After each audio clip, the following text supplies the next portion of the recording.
6:01 p.m. and this is a regular meeting of the Silverton Housing Authority. We'll call this meeting to order. Do we do roll call?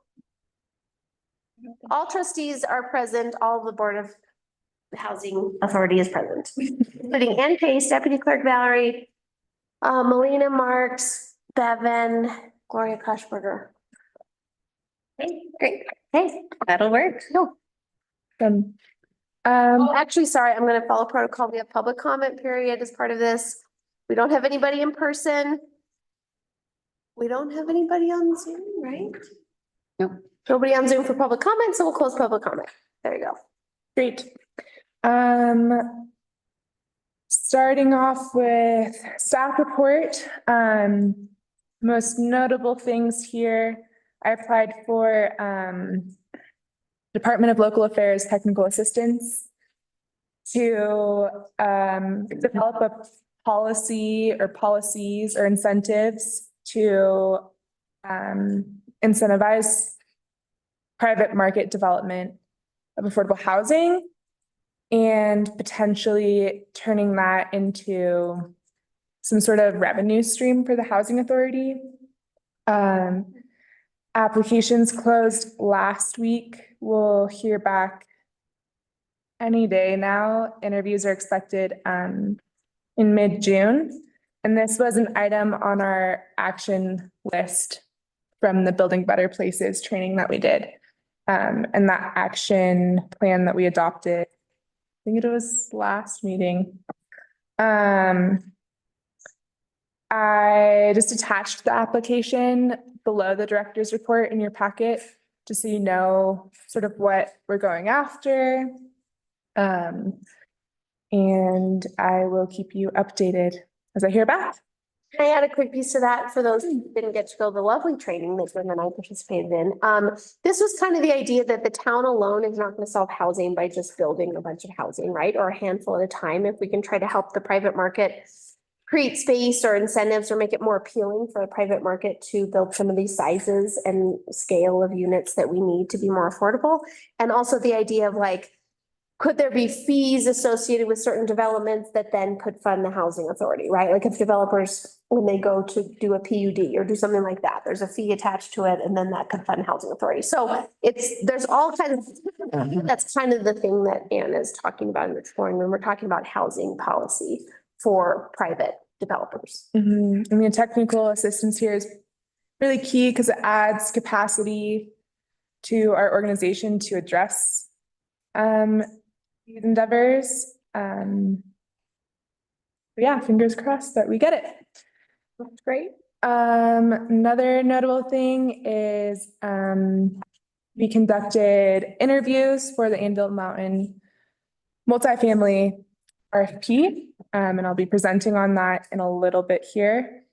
And then, yeah, just began working on exploring financing opportunities for this project, which we will get into later.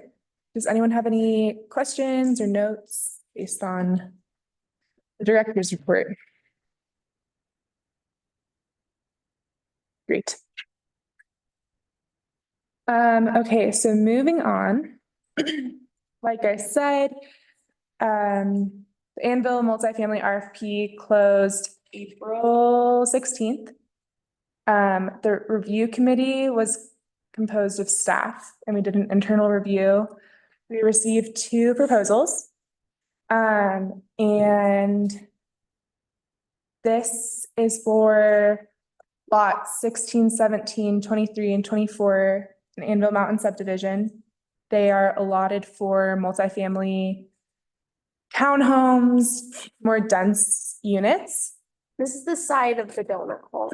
Yeah, so in the middle of Anvil, we refer to it as the donut. It's on the end caps of the donut, and then on the other side, to the east. And it's 4 lots, but we're treating them as 3 because 23 and 24 are mirror images of each other. And a little more project background. So the town of Silverton opted into Proposition 123 in the fall of 2023. And this means that we are committed to building 10 affordable homes or units by 2026. And so this project is sort of what we allocated this requirement to be. So these townhomes will fulfill that requirement. And so with this RFP, we were looking for a proposal with a turnkey solution for the site plan, design, construction. And we wanted to maximize the number of units on these lots without compromising, like the quality of life and space and that sort of deal. And so we received a proposal from Fading West Development for 12 units. And we received a proposal from Colorado Building Systems for 8 units. And both proposals are attached in your packet. And after interviews and the review committee scoring, I would like to recommend that we implement a pre-development agreement with Fading West Development. And what that looks like is a contract through October 1st, I want to say, 2024, this year, to sort of flesh out the financial feasibility of this project. So this is a pretty big project, a pretty big endeavor.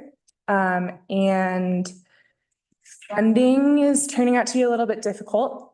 And so basically, Fading West Development has a ton of experience with finance, with these types of projects around the state. And so, yeah, just sort of working together over the next few months to figure out if this project is feasible. And if so, we'd move forward with the development contract. And if not, we'll figure out what to do from there. And so I just wanted to open it up to you all for any questions. I'm happy to go into the proposal more in depth.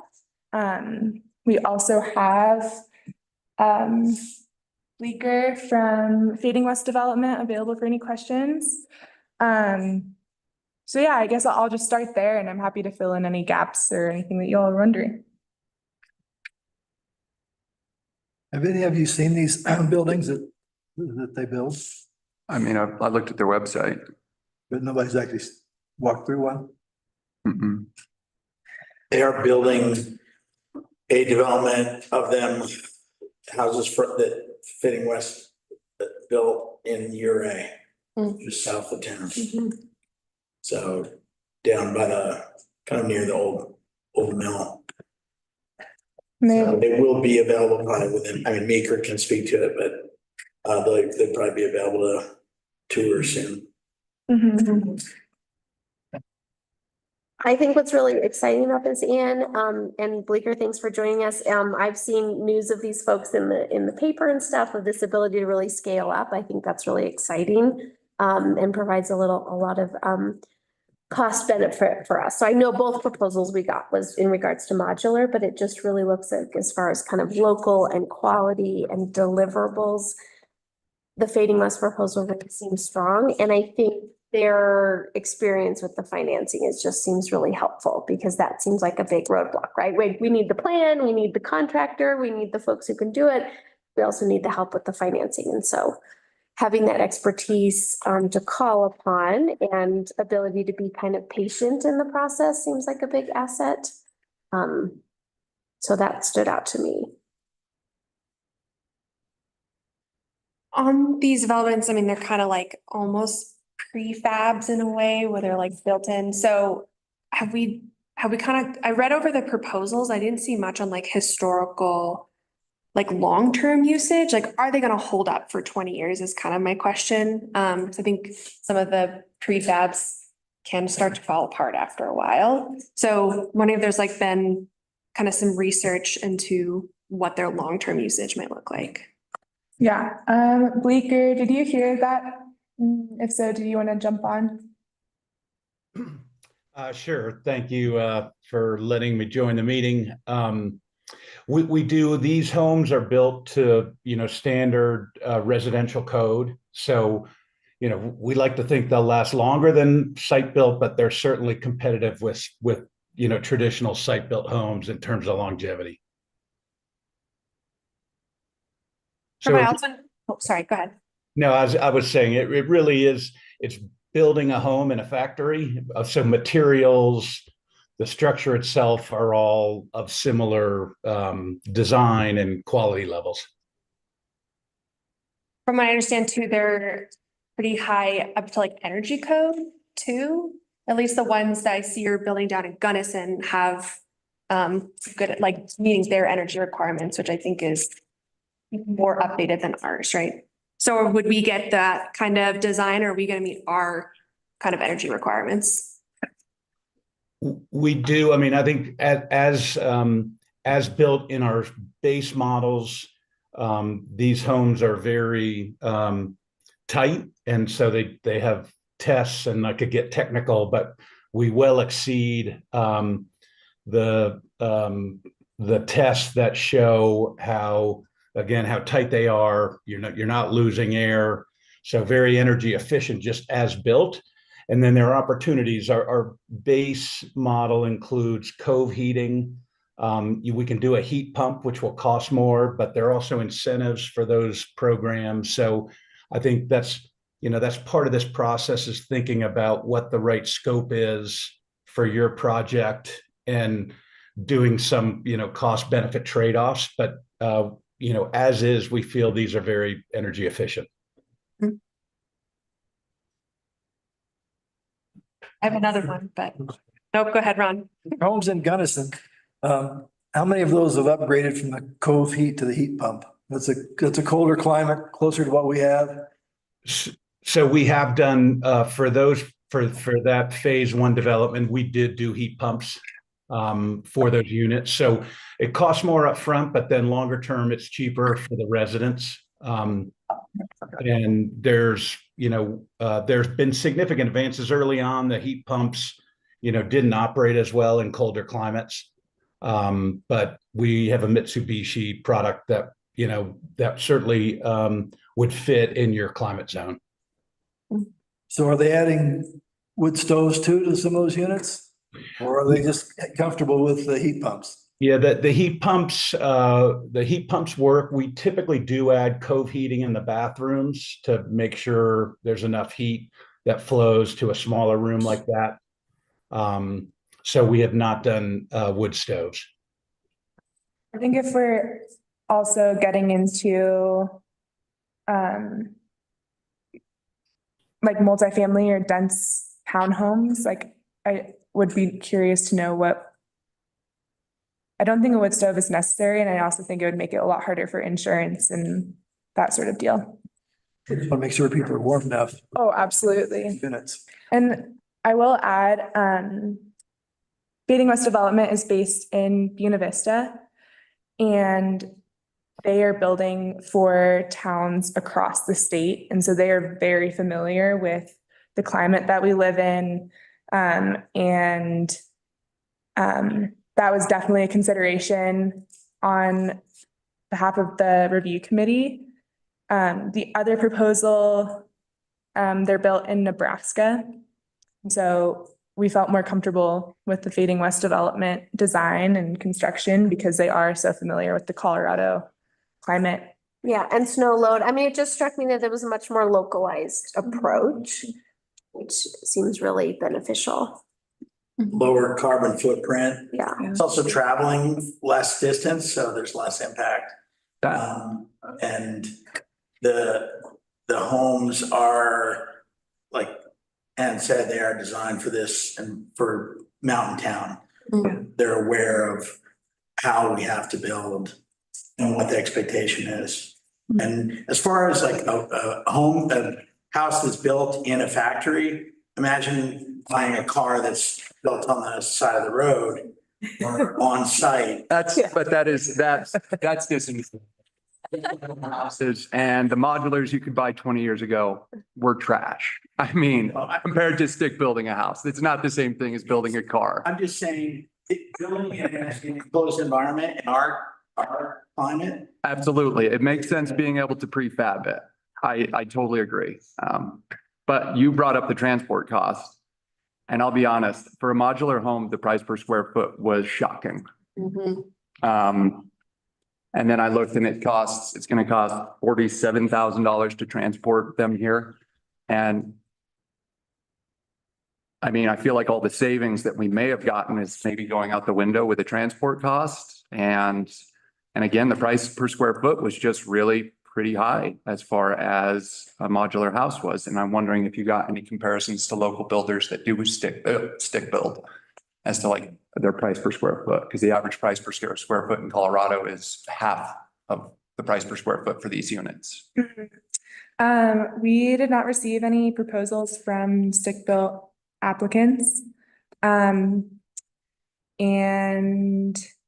yeah, you make a great point. I don't know, Bevan, if you want to jump in on this, but what I will say is this is the second time this project has gone out to RFP. Yeah. And we have to meet this Prop 123 commitment. And your concern is valid. Thank you. Yeah, well, I think on the low right now is about $350 a square foot. And that really, there are a lot of variables. Yeah. Well, and the thing I'm thinking again is, you know, I thought historically, you know, you would get a modular because you were able to save because you were building, you know, it was economies of scale, but I just don't see any savings in these. Well, part of this is getting it up and in place in a timely manner. Yeah. You know, and we don't have the contractors available that Durango does to the same extent that want to come up here and work on this. Yeah. Yeah. So But I don't know, are we seeing a new 3-bedroom new built for 429? I mean, that new? Here right now? Yeah, No. no. Definitely not. No.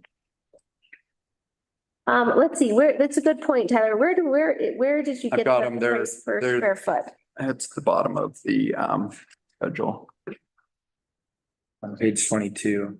Okay. Thank you. Good, it's a good comparison, good point.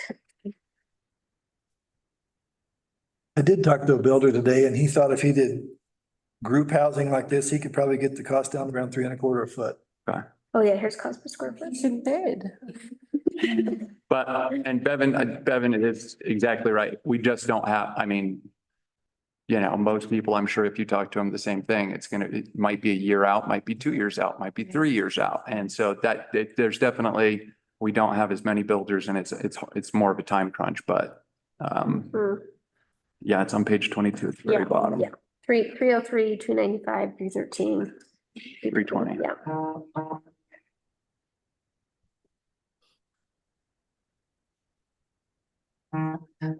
Something I will add is I have a meeting with Elevation Land Trust this week to talk about the option or opportunity to turn this project and potentially other projects into a land trust so that we're already getting extremely subsidized land from the county. And then we would be giving this land to the future owners. And so sort of just like protecting that subsidy and that investment in the long run. And I've begun conversations with SMPA about different rebates on appliances to help sort of bring this cost down a little bit. Yeah, I think this is a pretty stout project and I am really excited that Fading West is willing to enter sort of a pre-development agreement to work together to figure out like, can we do this? Like, yeah, I think it's a huge first project for us. Yeah. Especially finding a builder and a company to work with you and be so responsive that it seems like Fading West has been. Right, and they have a really strong track record of getting state funding, nonprofit funding. They're like well-known in the state, which makes it a more appealing project to finance and support from banks and the state and all sorts of things. Makes like us stronger, because as a 6-month-old Entity. entity that doesn't have a budget, you know, we need some help where we can get it, so. Well, I think also the potential for working with a partner that has a bit of a proven track record in the state where the state granting agencies know them. I mean, Tyler, I think your point is really valid around the cost per square foot, and also there's sort of this reality of like. Well, and the total cost. And so the cost per square foot and total cost, and that's fine. We do need housing. I just think we all need to be really honest and let people know this is not going to be affordable. So. It will be affordable. It will. So because of the Prop 123 money? So potentially these homes will be subsidized. Right, by the but state. And they will be addressing very specific area median incomes. And so it will be affordable for very specific income levels. right. So they will be affordable to certain income levels. Okay. And is it 120? Was it 125? Some of them will be 125%. AMI. That's what, Area median income level, yes. Not 125,000 a piece, 120. Talk about the right things we're talking about. yes. Yeah. And so these units were priced to be for sale at the 125% sale price. There is still a little bit of a gap to make it affordable. So like less than $50,000 per unit. But once we get down to 100% AMI, which there is a need for, as I discovered in our homeownership interest survey, that's going to be a huge subsidy. And so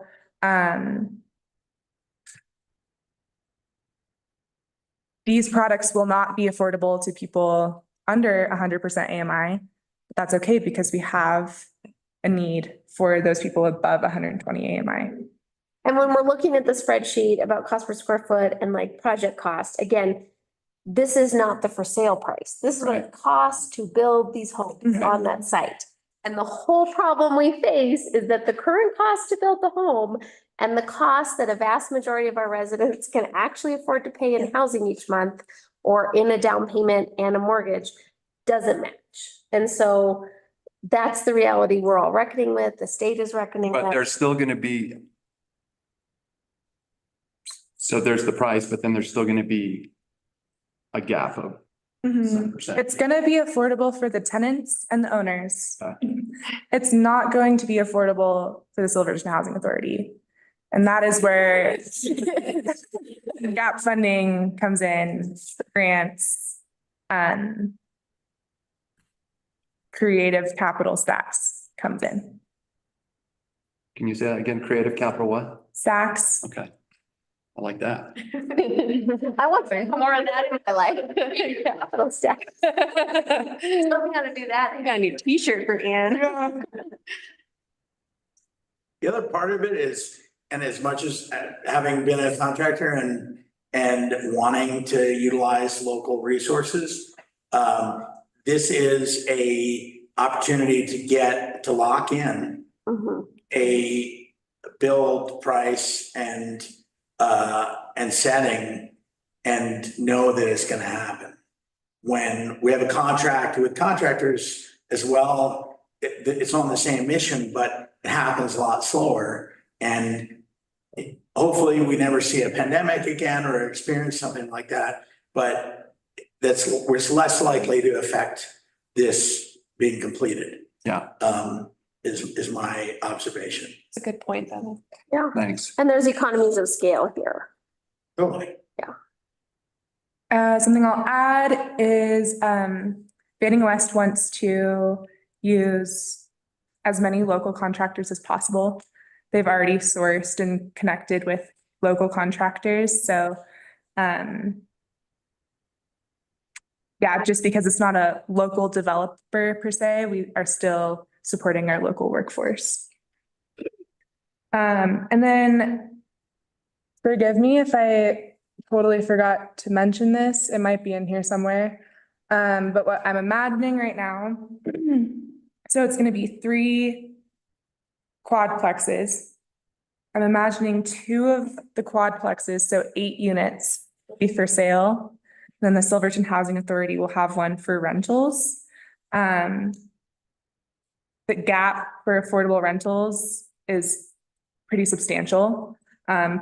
So we don't know if we can do it to that scale. But this is just sort of the configuration of for sale versus rental and AMIs and how many were allotted within Anvil is still up for like a little bit of consideration and some wiggle room. And so that's sort of what we're going to be working through over the next few months. Well, the exciting piece of this is that we're talking about boxcar apartments, we're talking about Anvil multifamily, we're talking about Zanoni, like all these pieces fit together to address housing at multiple levels. And so I think we can think about that in a big picture as we think about each of these projects and what makes sense for rental versus for sale versus 3 bedrooms versus 2 bedrooms versus 1 bedroom.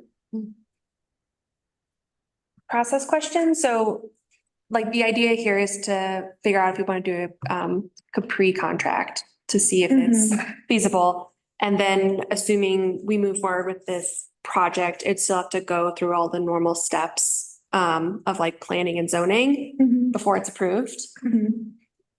I think I always worry a little bit about the like community concern of what these look like. And like, since they're modular, it's not like there's much to be changed is what I'm assuming. So just wanting to get a sense of like kind of bringing in the community of what's going to happen over there, I think before it becomes a problem. Not that it would be, but that's just like the look of it, I think might concern some folks. And so what would like that timeline for kind of regular zoning process look like? Gloria, do you? Yeah, I'll take that one. So as far as, I mean, right now, I just kind of want to focus everyone on like that we are talking about entering into a contract to explore financing. So this is not the build of these units. This isn't, I want to give a little history and in 2022, in December, we decided to go with Colorado Building Systems for the build out of these, anticipating getting grant funds. We didn't get those grant funds and we had to terminate our contract. So it was really kind of an awkward situation where they wanted a down payment and we were waiting for funds.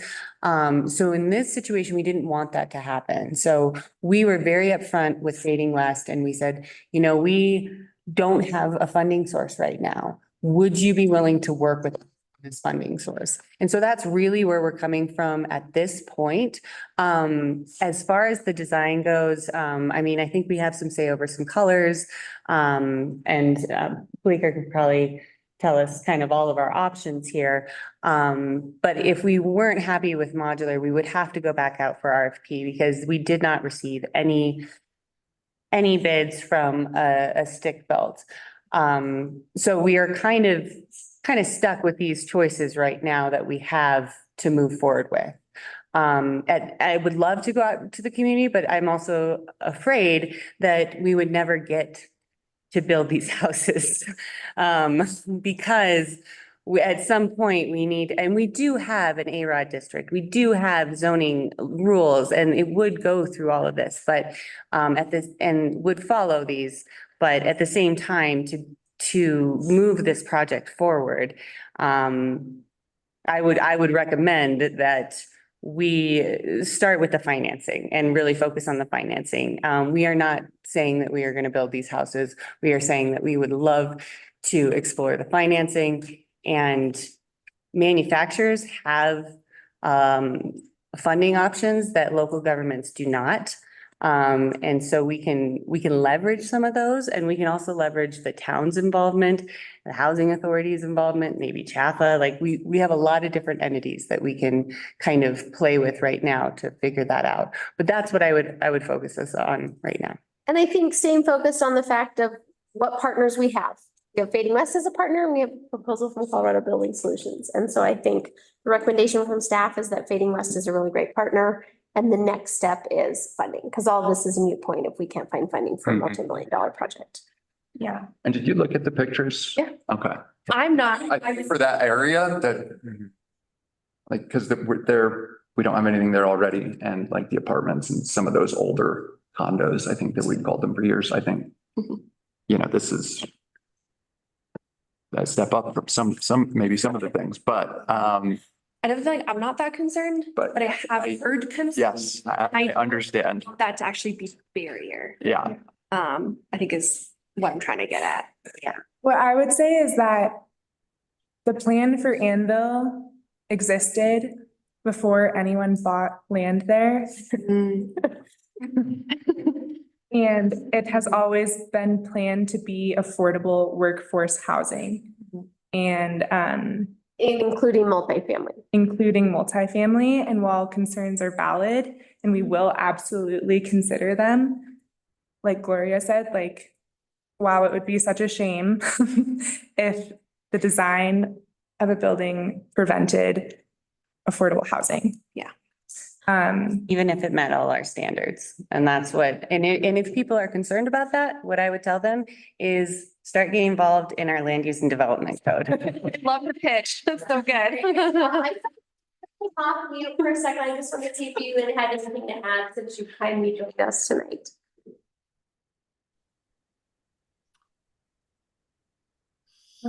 Was that a question to me? Sorry. Yeah, just if you had anything else you wanted to add to the conversation for this. No, I don't think so. I mean, community is important for us as a developer. And so we certainly have worked with a number of communities throughout Colorado, because just plopping the same product down, you know, everywhere without having sensitivity to local community, you know, we don't want to do that. Thanks for that comment. You know, I had this reflection the other night, thinking about like all the different mining towns in Colorado and how there's a variety of similarities, right? You'd see these structures go up, and it was just a nature of the times. And now we have housing challenges in our small historic mining towns in Colorado. We're going to see interesting structures that get put up that that are responding to the times. And so I think that's where we are right now. So is there any significant opposition to moving forward with the pre-development agreement with Fading West? I'm seeing shaking heads no. Do you need a motion, don't you? Or if anybody finds it. Oh, Page 11. you weren't supposed to give it away. Jeez. Sorry, page 13.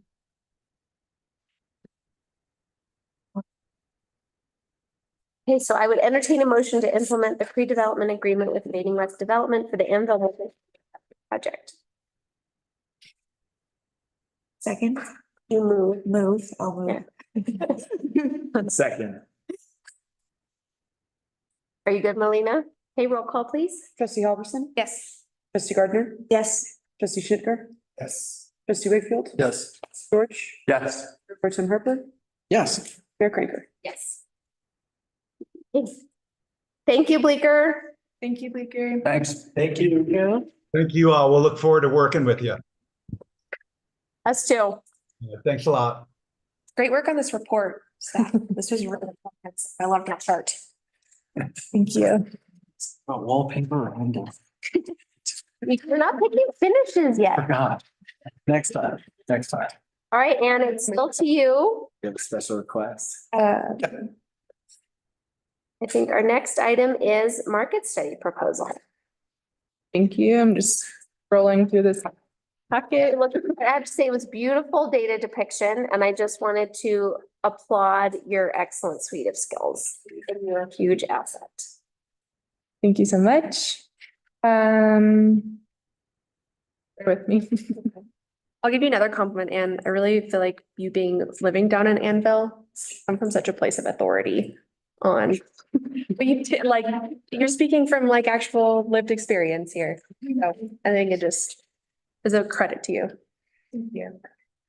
Okay, so next sort of step, as we explore the feasibility of this project, is to get a housing market study. And so in the past, we received a housing needs assessment. And that was sort of gauging who is in our community, who is without housing, that sort of deal. A housing market study is looking at what does our housing market look like? What is on the market? What is the age? What is the quality? What is the price? And how would this 12-unit project fit into the market? And what would it do to the market? This is a tool that we will use to apply for funding, that we will use to bring to financial partners such as banks. This is a really important step in this process. And so I reached out to all of the housing authorities and organizations in our region, Region 9. And I received multiple recommendations for Western Spaces LLC. I reached out to them and they have provided a proposal for a market study, housing market study for this summer. And what I am bringing to you all is direction to pursue funding for this. Staff has not identified available funding within the town budget for this. So this would be direction to go to the San Juan County Commissioners and request money out of the Affordable Housing Fund, which is a section of the lodger's tax. Anyone have any questions?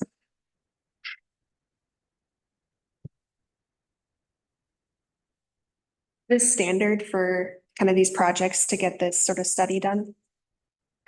Like have other other places that have done affordable housing projects, have they done a similar type of study? Yeah. Yeah. It's required to get a housing market study in order to apply for state funding. Great.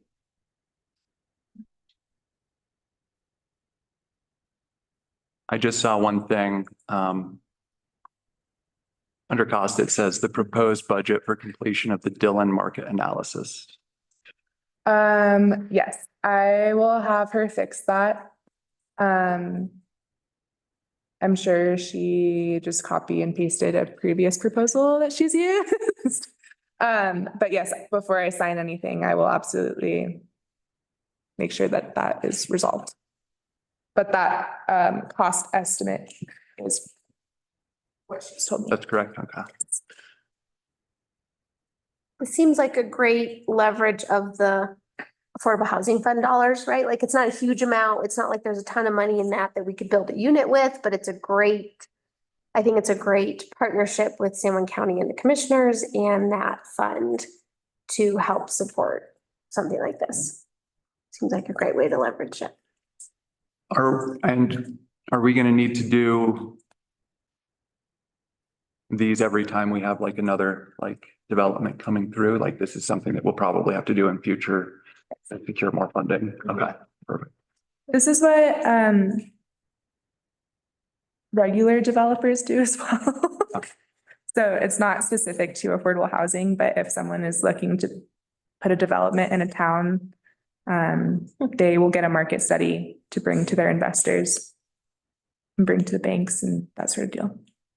But yes, Just preparing us though for in future, if we do some more, we're going to see this again, probably. Yes. Perfect. Thank you. Depends on how fast we work.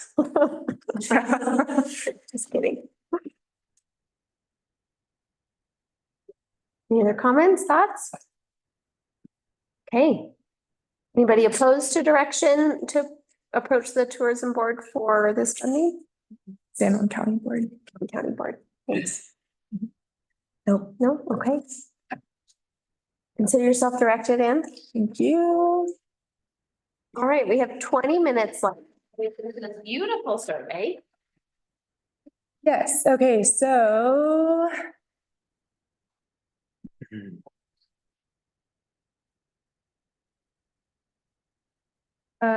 I sort of in anticipation of this multifamily project, I wanted to get a better idea, more like up-to-date idea on what is the home ownership interest and demand in our town. And so this was an online survey, shared on social media, shared on flyers around town. And basically I just wanted to collect some data to inform our decisions on different developments and what they're gonna look like. I had 40 responses. The income range was from $20,000 to $300,000 a year. More than half of the responses were from two-person households. 13 people were single. 3 responses were three-person households, and 2 responses were 4-person households. So we're seeing a lot of couples, a lot of single people, and we're sort of getting into families. And I will quickly share my screen.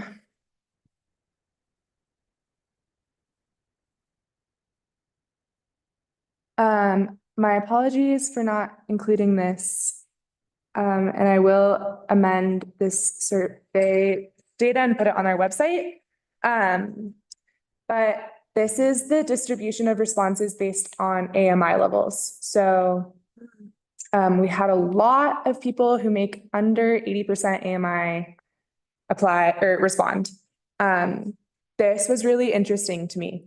I only had 3 applicants for the last round of single family homes. And everyone said they made too much money to qualify.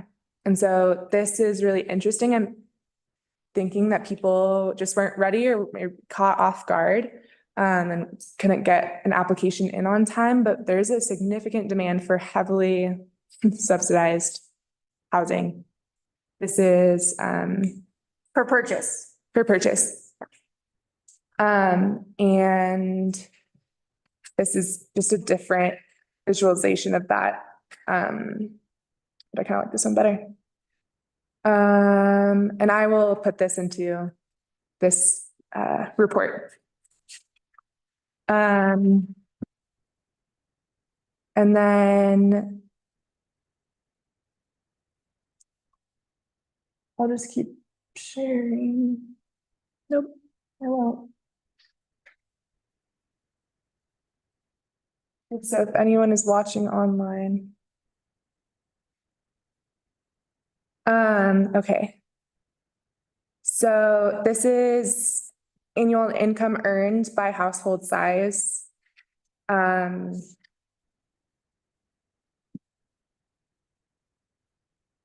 didn't really have any big takeaways from this. This one is really interesting. So full-time resident is in blue. The dotted means that they are not locally employed, but they live here. And that dotted versus solid is true throughout, part-time and not a resident. And I think this is really important. I'm gonna, next meeting, I am drafting affordable housing guidelines for our organization, as far as like who is eligible for affordable housing. A lot of places have residency standards, employment standards. And I think this is a really useful tool to sort of realize that there are people who don't live in our community, who work in our community, who don't own a home here. And so, yeah, I thought this was really interesting. And then the rest of this data is just sort of different layouts of the same information. But what I wanted to get into, so these were, this was a, how do you say it? Like a cloud, a word cloud. The question was a text answer, so it wasn't multiple choice. These are categories that I created based off of the wide range of responses. And so a lot was homeownership education. Second was just increasing the supply. Some things that I thought were interesting were making it easier to build. And so this is proof that we're doing a good job with our land use code update and that it's needed, because we can make it easier to build. And yeah, I feel like some of these could have been combined, but just to save some of the nuances here, I kept them separate. But yeah, overall, I think this will be a really useful tool for navigating what our future developments will look like. Anyone have any feedback or takeaways?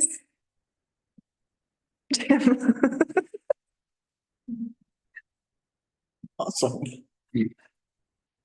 I think one thing that I might be curious to find out is the full-time residents that don't work here, how many of them actually travel for work, and then how many of them are like online? Yes, okay. Yeah. Yeah. Right, they're, Because it's, Yeah. it would be Doing shocking. contract work It outside. would be also shocking to see like that many respondents like commuting to work to, right. um, Do they do seasonal stuff where they're Right. ski guiding somewhere else? Right. They're fighting fires somewhere else. They're doing the kinds of things that people in Silverton piece together that isn't directly with the local company. mhm. Versus online. Yeah. Yeah.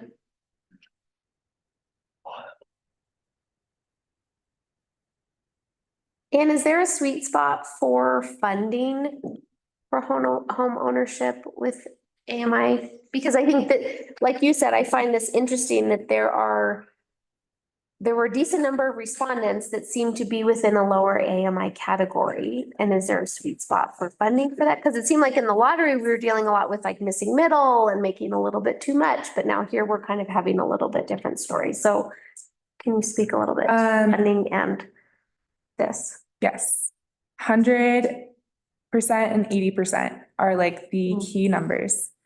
The tricky part is that grant funding through the state, the subsidy required per unit cannot exceed $55,000. And so when the cost to build is so high, the subsidy is so small and often it doesn't work. Yep, yeah.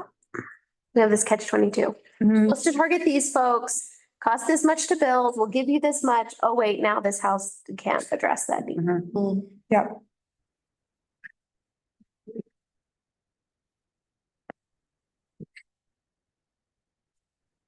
Are questions or nuanced input from what anybody else hears that relates to this?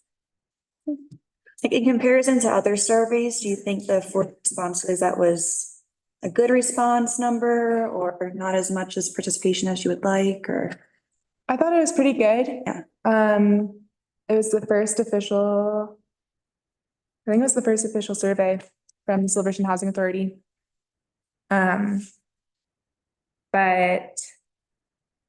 yeah, I think I'm really happy with like the different categories of like part-time, full-time, non-resident employment, just to sort of get a better picture of who wants to live here. Yeah, I was not expecting these results. I was expecting 120% AMI and above across the board. When we think about our sample size, right, 40 responses, you think about the number of people in town who already have stable housing, so probably are not going to fill out this survey. And then the number that this is actively on their mind, like 40 is a decent response rate for the size of our community. To me, it's like,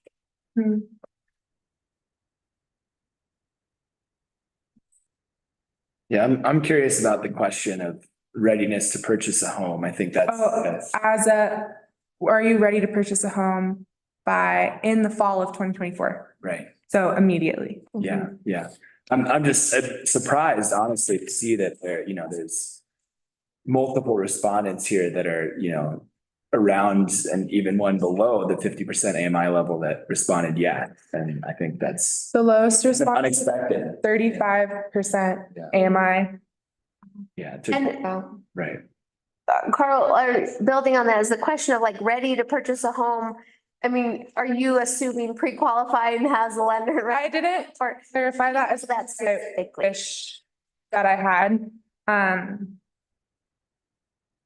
Great question. Yeah, Mhm. but it shows a lot of interest. Right. Mhm. And I think it also just like gets into something that's a little bit, it can be difficult to differentiate like between somebody's household income versus like the available assets they have for something like a home purchase. And I think that's just a really difficult question to ask and to figure out. And I think that's,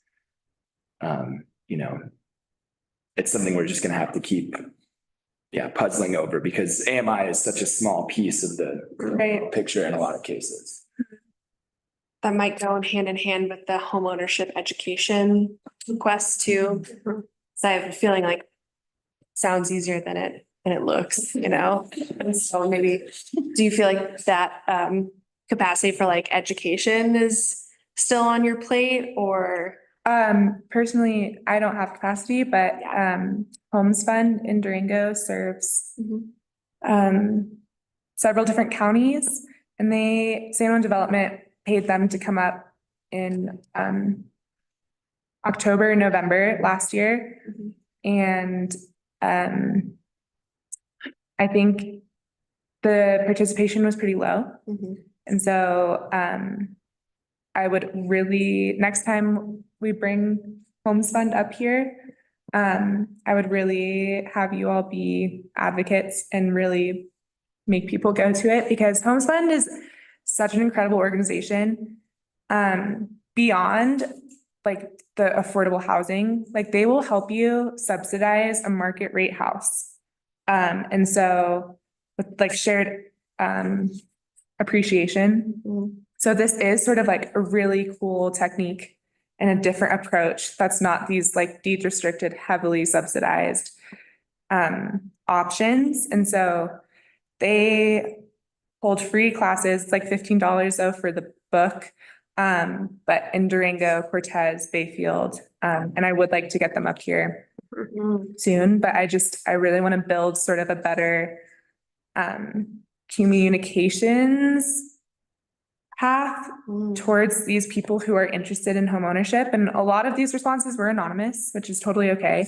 But the people who did share their information, contact information, I will be like contacting them. So,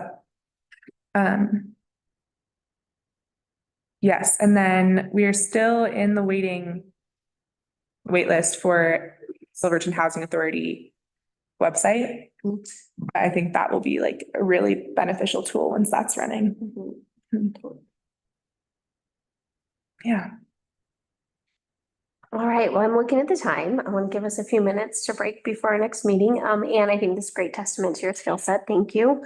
Got a suite of things here that are tackling this from a variety of levels. So thanks for all of this.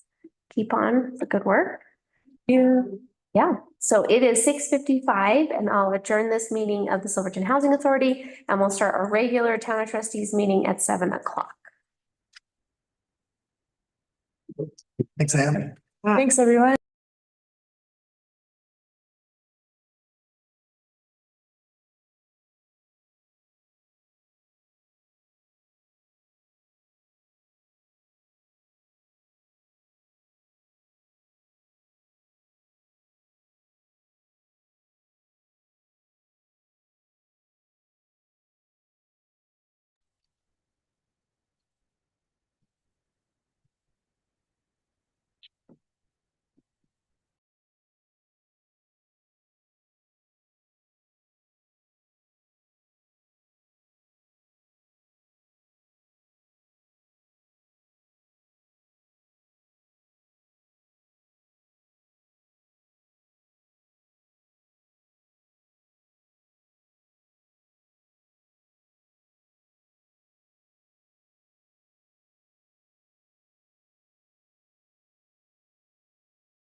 All right, it is 7:02, and this is a regular meeting of the town Board of Trustees. And if anybody would like to do the Pledge of Allegiance, we can do that now.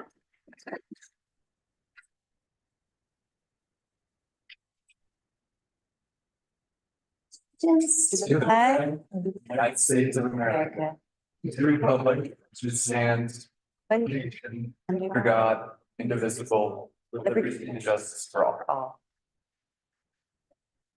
Okay, it is 7:02, and I'll call this meeting to order. Roll call, please, Melina. Trustee Albertson? Here. Trustee Gardner? Here. Chitker? Here. George? Here. Trustee Wakefield? Here. Mayor Pro Tem Harper? Here. Mayor Cranker? Here. Thank you. Staff, do we have any revisions to the agenda? We do not. Do you have any board revisions to the agenda? No? Okay. All right, we'll now open it up for public comment. We are on time today, so if you were not here on time, you missed your opportunity. We don't have anybody in person. We don't have anybody online. So we'll close public comment. And we'll go to presentations and proclamations, which we have none. And we'll go to new business. And great.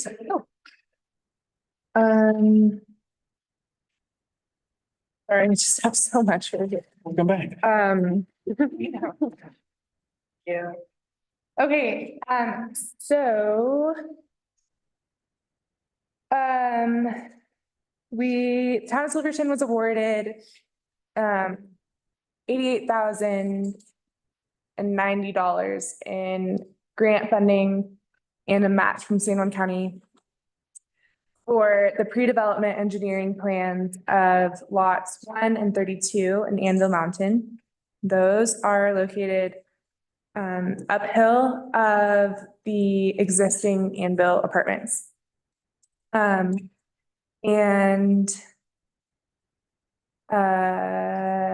of Silverton released an RFQ April 15th. The window closed June 3rd, and staff received one proposal from Engineer Mountain Inc. And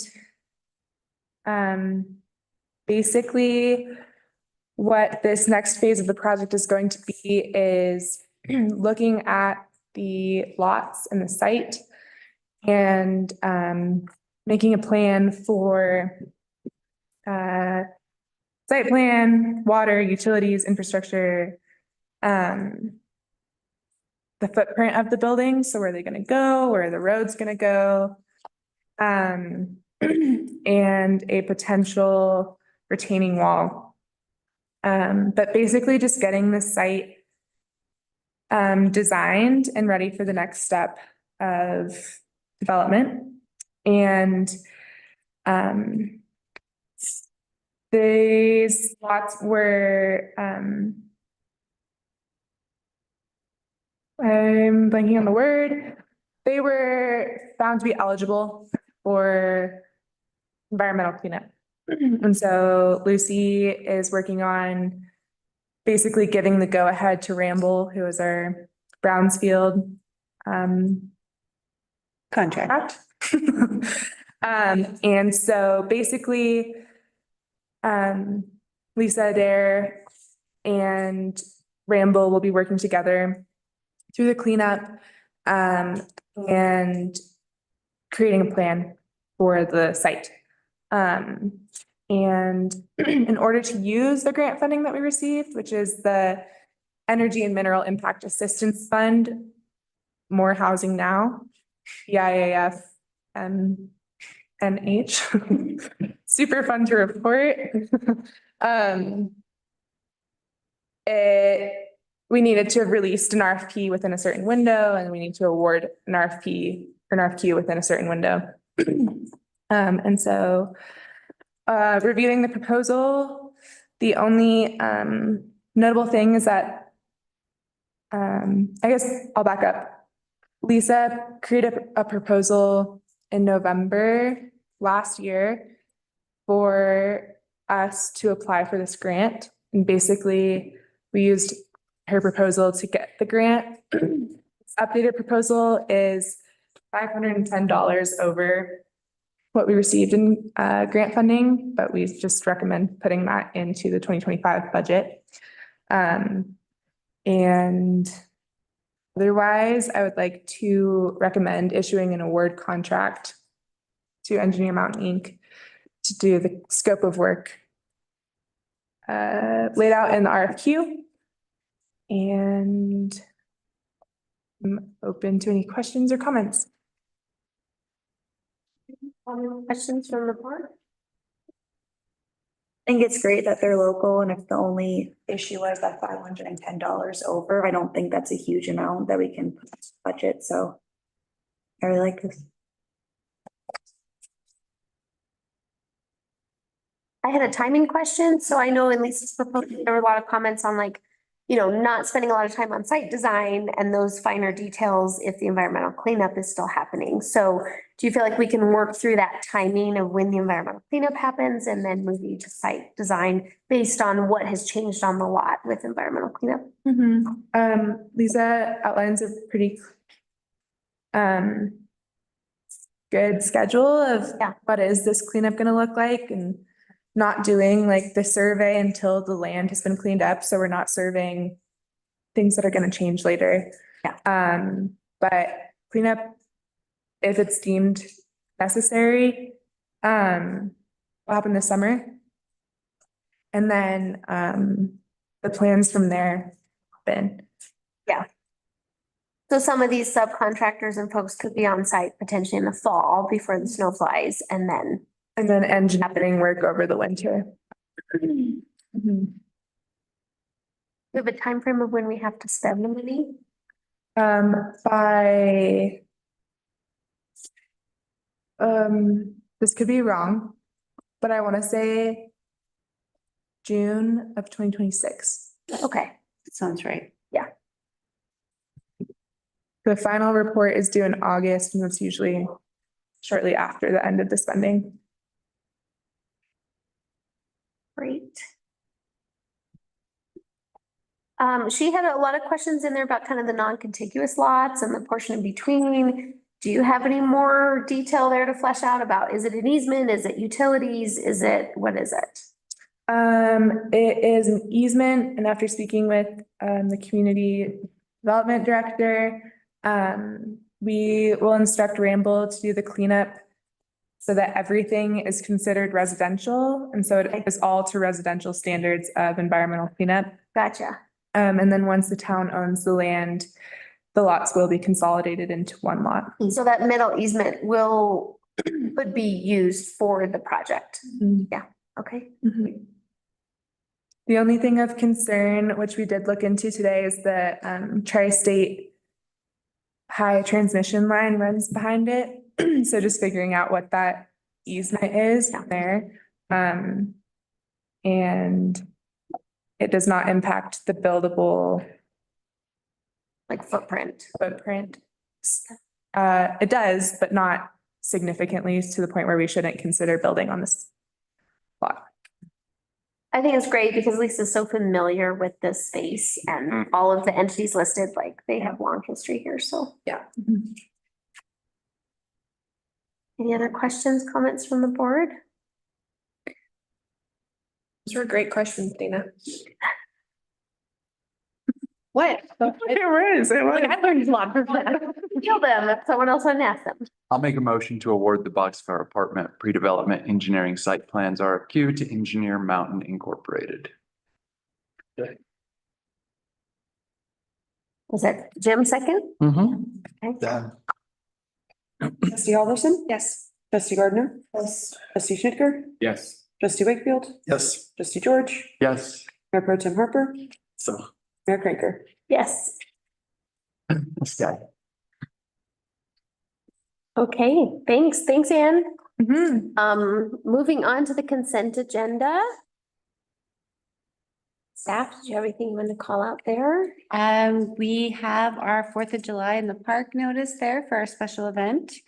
And we also have a contract for the cleaning of Anisi Park bathrooms.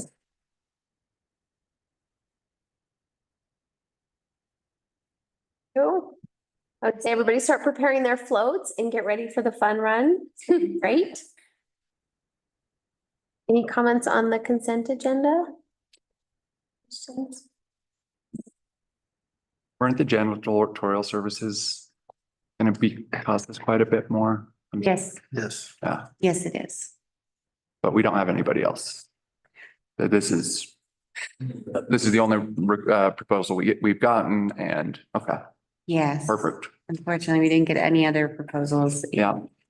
Well, they have to, yeah, This is something we're have definitely to do it. account for in future budgets. Absolutely. I think we were probably a little light this year in budgeting, for a brand new building. So next year we're gonna have to account for everything a little bit more. Mhm. And I also want to break it out in the budget, so it's its own, like town hall's its own entity, the carriage house, all that. So that we can really track those costs. Perfect. I'm sure on the finance committee, we'll be talking about that.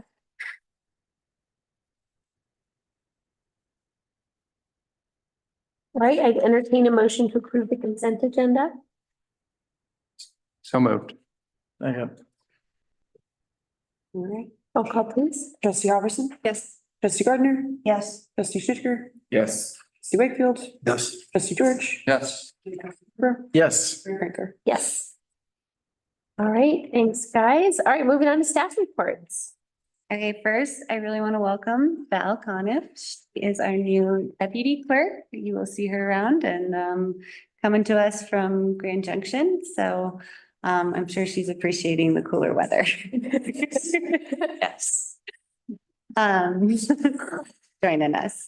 So now we don't have any employment opportunities at the town of Silverton. We are staffed. We're pretty excited about that. Housing Authority was wondering if we could meet again on the 24th at 6 p.m. or either at 5 or probably at 6 p.m., right? Yeah, to be determined. Is everyone available earlier that meeting? Okay. I wanted to also just take this time to announce that Farmers Market accepts SNAP this year. So spread the word. I was talking with Kim and she wanted to let you all know that. Also this Friday, we have our first Summer Sounds. So join us in Memorial Park this Friday. And then this weekend is the cemetery cleanup on Saturday. So you can come to the cemetery, bring your own gloves and lots of water. And then next week will be closed on Wednesday in observation of Juneteenth. So that's Wednesday on the 19th. That is a recognized holiday for the town, and town hall will be closed. And then next week, Melina, Carl, and I will be attending CML conference up in Loveland. So I received a scholarship and then Carl and Melina are joining me. So it's really exciting. So my scholarship actually pays for all of us to drive up there. For, you know, what is it called? Stacking, right? You said it. Capital stacking. Creative capital stacks. For opportunity Creative. stacking here. That's what I like. Creative. Because, you know, it doesn't end you up in like trouble. I mean, And then next weekend, we're doing Paint the Rocks in Memorial Park and the S on the Hill. So that's next weekend. So if you're looking for stuff to do, it's starting. There's plenty to do. If you didn't notice the cartoon in the recent newspaper, everybody hiding in the corners for volunteers. Get out and volunteer. Yes, and we are always looking for volunteers for Summer Sounds. So come listen to some music and volunteer. I heard they can probably use some for the Blue Ribbon Run too. Yeah. July, if anyone's Yep. interested. Blue Ribbon Run as well, so. Yep. Any other questions on staff reports? There was a longer one from CPS in there. Any other questions, comments on staff reports? Okay, thank you, Gloria. Now on to committee and board reports. I don't think we had any committees. I actually had my first SWORD committee meeting, which is the Southwest Opioid Response District. It's a committee with Region 9, partners from Region 9 to manage opioid settlement funds. And yeah, learning a lot. We're maybe getting a mini grant, some funding for San Juan County, so public health. And talking to our partners about that grant and seeing if we want to apply for it and how to spend those funds. So, yeah. Thanks, Amy. Anybody else? Any boards, cities? All right, trustee reports, anybody? I have one, along with what Gloria reported. Mobile market is coming back on Wednesday at the school, so if folks need a few extra groceries, something to get to. They'll be back every month. And so the next one for June is on Wednesday from 4 to 6. Tell your friends and neighbors. But to help, see me. It's really fun, actually. I have something I'd like to bring up. And I'd first like to say, don't shoot the messenger. The constituent did come to my house and asked me if I would bring up the fact that they would like to see the truck bypass opened up for four-wheel drive vehicles or utility vehicles. So I have brought that up. If you would like to discuss that, that's fine. If you would like to think about it and discuss it later, that would be fine too. This would be for the county road bypass up there. Yes. And the comment was for all OHVs or for emergency services? All OHVs. I'm glad we talked because I heard four-wheel drive. Yeah.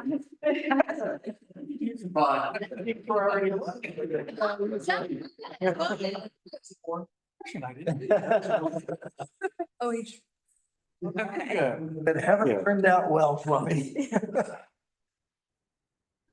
We definitely had a discussion, I'll just put out for the trustees about potentially having a conversation about making that section of road available to emergency services, sheriff, fire, and ambulance with OHVs. That had kind of been the limited scope of conversations for that. So maybe that's a place to start a conversation, but put it out there, Ron. Get my gun ready, Ron. I know. My bullet. All right, see, that was pretty popular. You have a couple options here too. I just want to put that out there of, you can either, talk and have discussion on it to go to a P&O committee, or it can go to your retreat in the fall to prioritize. Those are kind of some options that you have to deal with like a constituent request and that it's being brought to the board. Or you can go rogue, whatever you want to do. Sorry. Internalizing, you're internalizing. Really great to have these kinds of things brought up in trustee reports. That's the purpose of what we said it about. I think if we just start spitballing right now, that's where we kind of get ourselves into challenging policy making. So I think I'd put it to the board to say something for personnel and ordinance or talk about it at the retreat. And maybe if we do it at the retreat, it gives staff time to kind of think about some options. And again, thinking about these potential different layers. Are we talking about emergency services? Are we talking about across the board? What would it look like? So putting it out there to the board, I would say let's not spitball policy discussions during trustee reports, but what's the sense on if this is something we might want to talk about at the retreat or pitch to the committee? I'd probably rather talk about the retreat. That way it gives everyone time. Agreed. Agreed. When's the retreat? So we're hoping for September. 2029. That's what I was thinking. Ron? Great job, Ron. And our retreat We're by then, right? in September will be focused on priority setting for the next 4 years. 3.5 years. By then. All right, well, it sounds like possibility for discussion at the retreat. Thanks, Ron, for bringing it up. It's a great forum for it. No one is shooting messenger. No. We'll put that on. Can I add one on the lighter note? Yeah. Gun ready? No, this one's more fun. July 1st is National Postal Workers Day. And I think it is a good thing for the board to celebrate on July 1st. I think our postal workers do just incredible work up here and have to get through a lot of mail. So And we need them. Oh my God, we need them. July 1st. Thanks for the heads up. Yeah. I'm not. That's pretty common.